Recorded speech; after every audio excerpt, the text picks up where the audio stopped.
Hi guys, once again, shows promise, shows due. Here we are for part 2. Love me, love my voice. Welcome back to Ace's Cozy Corner. I'm so glad you stopped by. Please like this video, share with your friend because I really want this show to blow. Subscribe if you are not yet. Welcome and be part of the K-drama community with me. K-drama, cdrama, j-drama. Maybe we need to go to Japan, but not right now because right now we have business. Episode 12 to 22. Let's go. First of all, I'm sorry. I went back and I watched episode 1, so 1 to 11, and I was just so excited. I did not share anything about the side characters. I realized after I just shared about all the romantic moments. I didn't even talk about actually, them meeting the happenings, like, the him being a judge, him at work, her at work, her at school. I still find her school fishy, but whatever. My point is, I really just bypassed everybody. I was like, hey, Master and Jeng. I'm sorry. That was terrible, but maybe you should go watch it to know what actually happened. Our girl, let me backtrack a little bit just so that we can be on the same page. So our girl, Sheng Man, M-A-N as a man, but it's pronounced man. It doesn't matter. Sheng is still her name for us. Sheng is the only daughter of her parents, but she's also the only daughter of her immediate family. I believe it's her mother's family. Her mother's father is still alive and they take turn living with him, and so she has 5 big older cousin.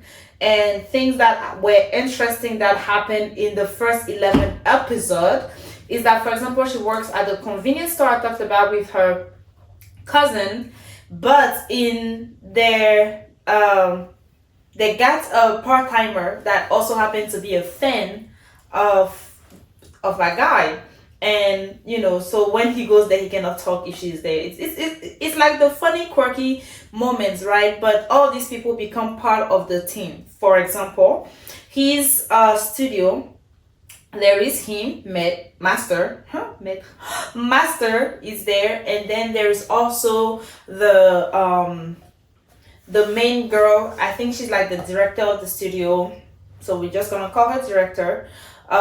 There is the CEO. He's like the best friend. He's the one that started the whole thing of the whole studio thing.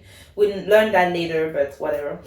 He's the studio CEO, and he's also a CEO of a company he has started on his own, and he is our supporting character. He's the roommate of Master, Mr. CEO.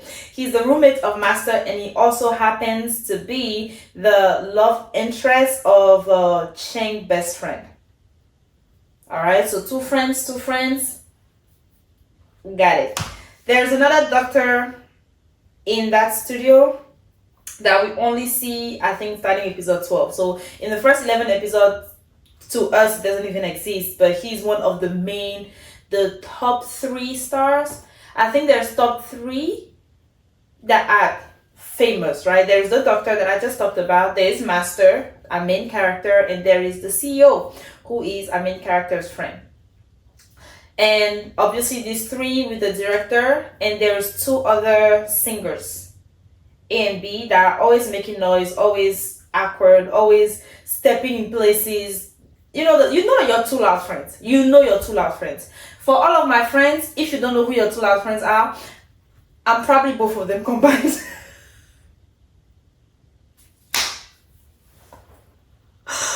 Oh my goodness, that was funny to me. All right, but yes, so your 2 loud friends, basically. So there is them. So that's kind of all of the cast that we're really going to meet. Obviously, Sheng's parents are still involved, like we said when we ended at episode 11, where we ended.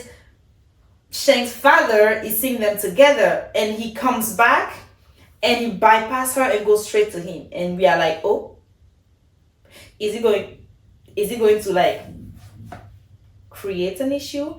And the answer is no, no, it will not. He was just recognizing him, and even that is funny, right? But what is interesting about the next 22 episode?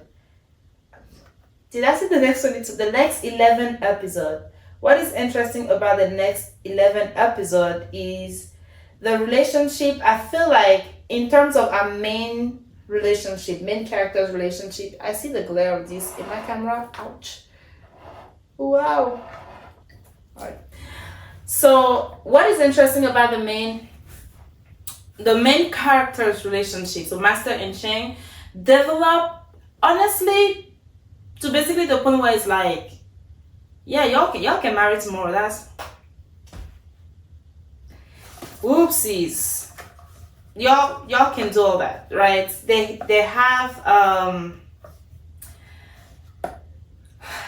developed that closeness, holding hands and stuff, things and other.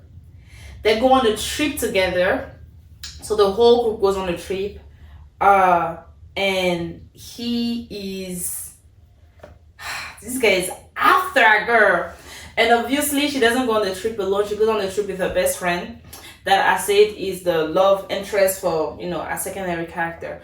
That's a very interesting dynamic. So obviously the love couple, we know they're gonna be great. They get together, they spend time together.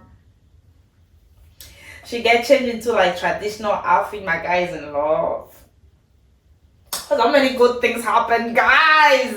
But before I talk about that, what do I even want to talk about that? Just go and watch it. It's just a swoon. It's just swooning the whole time. It's like, oh, that's the whole show, honestly. But outside from that, they had the 10 years anniversary I talked about, right? That's how the two groups got involved with each other. So they had the 10-year anniversary happen on that trip that they did. And so that happens between those 11 episodes that we are looking at right now. That's one thing. So they plan for that. They go on the trip. And they even have the two cosplay friends. So there's two cosplay friends, two guys that are cosplay friends to Master. And they are also involved in whatever they're gonna do, because what they do for the 10 year is like a production where the cosplay friends are basically actors, but they don't speak. So it's like a play. And you see them dubbing the play live. It's quite interesting, quite impressive also, because you have to train, right? You have to speak and you have to act that without speaking. It's like, yo, and the two are supposed to work together perfectly live. I feel like I need to try that sometime. I digress. But yeah, so they go on the trip for that event with those two cosplay artists, and I definitely forgot what I was talking about. But that's probably the main thing around that, and their growth as a couple. We also see the doctor that comes in. We see his relationship with the director. Although they act like they are just the best of friends, like she's the big sister or something. I am your big sis. I am not your big sis. I personally, I love good friendships. And of course, there's always, that one friendship was like, I like you, you like me. Who's gonna say the first thing? I'm kind of shy, you're kind of shy. Everybody kind of knows that we are like tiptoeing around each other, but we cannot do that for 10 years. No. This is the 10th year anniversary of the studio. We cannot tiptoe for 10 years. What tiptoeing is this? No, bro. We cannot. If you are not man enough to tell me straight, you are not man enough. That's true. I'm sorry. It cannot be 10 years. I mean, yes, there is a whole developing the friendship. There is that whole season. There's that whole period. 10 years? Do you know how much trash we talk about? People that get engaged for 10 years, people that are dating for 10 years. Like 10 years, a full decade of my life is gone. Tiptoeing around you. All of my youth, all of my years, all of my... That was the one relationship that was like, honestly, whatever happened to them. Because no, I cannot. Absolutely not. Even if it's not for the full of the 10 years, even if they started as friends, at one point both of you realized that it shifted. And then nobody wanted to disturb the friendship because what if it doesn't work? Then listen, boldness or none. You get what I'm saying? Either it's gonna, this is what, I'm not dating anybody, I'm not looking for anybody else. It's you. You are the one. If it works, it works. If it doesn't work, that's fine. And I can be, well, me personally, I'm kind of cutthroat, but I can keep friendships. Like, if it doesn't work, I will still remain your friend. Like, you will go back as if nothing happened. You will think I'm the crazy, like, you will think you're the crazy person because it's like, did all of this not happen? It didn't happen. It did not happen. Yeah, I'm like that. I am like that personally. So maybe that's what they were trying to avoid. But to me, it was like, okay, all right. That's one thing that I wanted to talk about. The other thing is the friendship between the two girls. So Sheng. So this whole thing that I just talked about was director and the doctor, right? Within the studio. The next thing I wanted to talk about was Sheng and her best friend. I don't even know what name to call that best friend. I don't know. But that best friend was a little bit not getting on my nerve. Let me not say that. And also, I don't think that best friend went on that first trip. No, she did. Yes, she did. She most definitely did. But that best friend to me was shady in the sense that, I'm just trying to remember. That best friend was shady to me in the sense that, you know that one friend that is like, oh, you have to tell me all of your secrets, but I'm not telling you mine. Ma'am, do you know what a two-way street looks like? Because this is not a one-way street. My friendship with you, how much I trust you, can never, should never, and will never be a one-way street. How is it? Yep, they went together. How is it that I am here trusting you with my secret? You are pressurizing me into telling you all of these things. 3 seconds later, it's like, girl.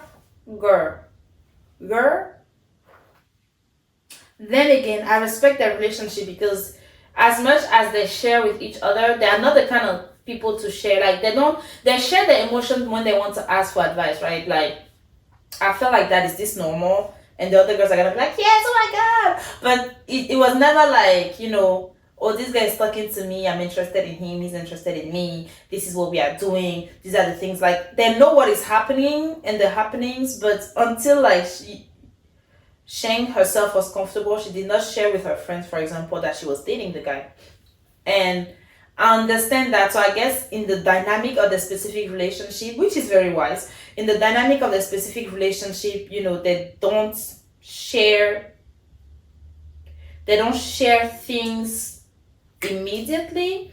They allow certain things to be like, there are certain things that you just want to keep close to your heart, to your chest. You don't want to share everything. I get that. But definitely if it's a thing that's where it's like, this is something that you are supposed to share. If you come to me and you tell me, yo, it's not cool that you have kept this a secret because you're supposed to share that with me.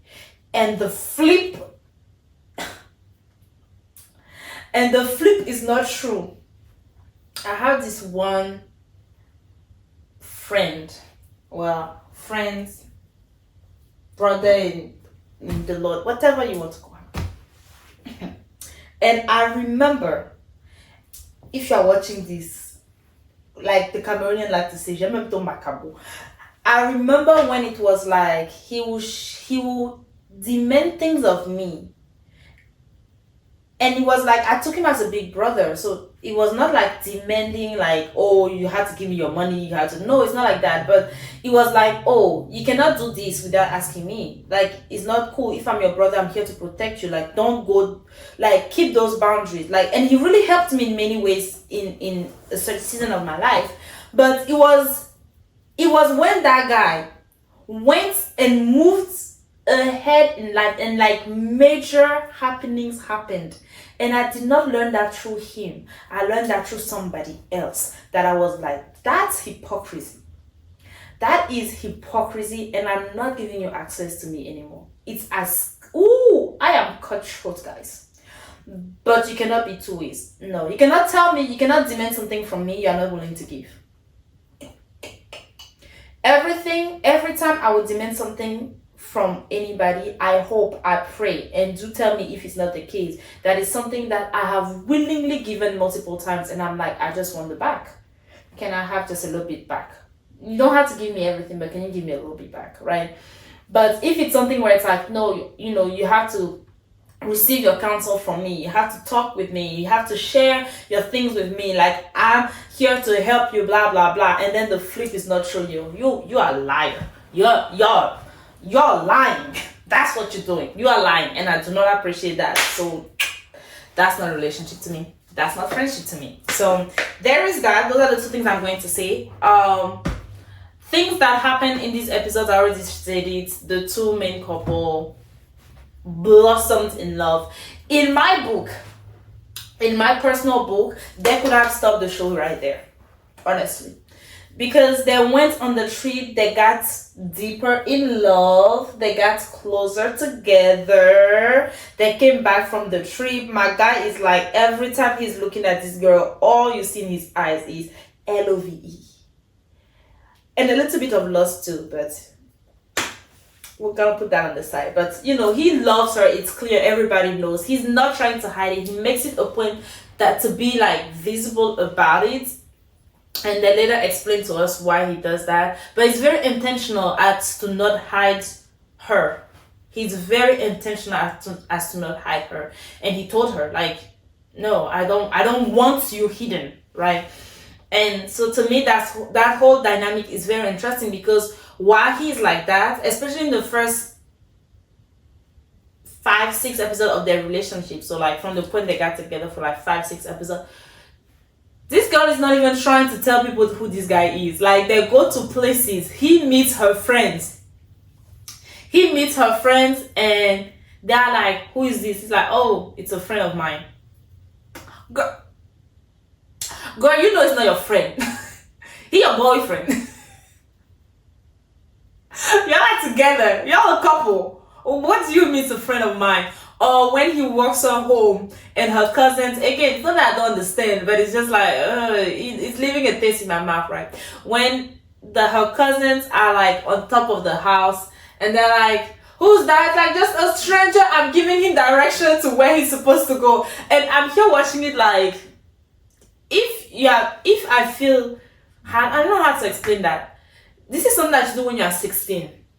You're 16, illegally dating. I'm talking to you. First of all, stop it. Jokes, guys, jokes. Where? But my point is, this is something you do when you're 16, when you're not allowed to date, right? You know you are not allowed to. It's a clear rule in your house. You're not allowed to. And you stubbornly get up and go to collect heartbreak because nobody sent you. And you go to collect heartbreak. In the process of doing that, you hide it. You hide something that you're not proud of. You hide something you're not proud of. You hide something that you think people are gonna judge. You hide something that you feel like is sketchy for a reason or another. For her, in her case, she thought it was sketchy because she was like, I mean, he's a star, I'm not. It's possible that it doesn't work, and if it doesn't work, I don't want everybody to know, and then find myself in a situation where it's like, what do I do now? This news is all over the place with this famous guy, you know. Like, she was trying to avoid all that for him, and for her too. The heartbreak would have been massive, right? Obviously, she gets over it and realized, and then both of them are very private, so it's not like they were exposing the relationship like that. No, but in her personal circle, she was hiding it for a reason. That's what I'm going to say. If you're in a relationship, you're hiding it. You're hiding it for a reason. Not hiding it from the world. I'm not talking about posting it on social media, letting everybody know, telling your cousins. Every time you meet somebody, it's like, I'm taken. I'm taken. Don't talk to me. I'm not talking about that, but I'm talking about like your close people, your friends, people you're always with, your family, like people that you actually have genuine conversation with, that you talk to, that talk to you, that know you. They genuinely know you. They can tell when there's something wrong about you. People that care for you, people that protect you and all those things. When you are hiding a relationship from those people, you know why you're hiding it. I think this is a good place to stop. Yo, I love this show. This is why I should have done episode 1. I'm sorry guys, I was just so excited. I'm so excited for this show. Not because of all of the lessons that I'm learning, but because it's the first show in a long time where I could just feel again just like a child, man. Just watching a show, like when I first started watching shows and I didn't have to roll my eyes and I didn't have to be like, why are we doing all of this? Is this necessary? Like all of those things. I think purity is so attractive to me right now. And it's just, the show is so pure. It's just beautiful to watch. But again, if you have watched it, tell me what you think. If you have not,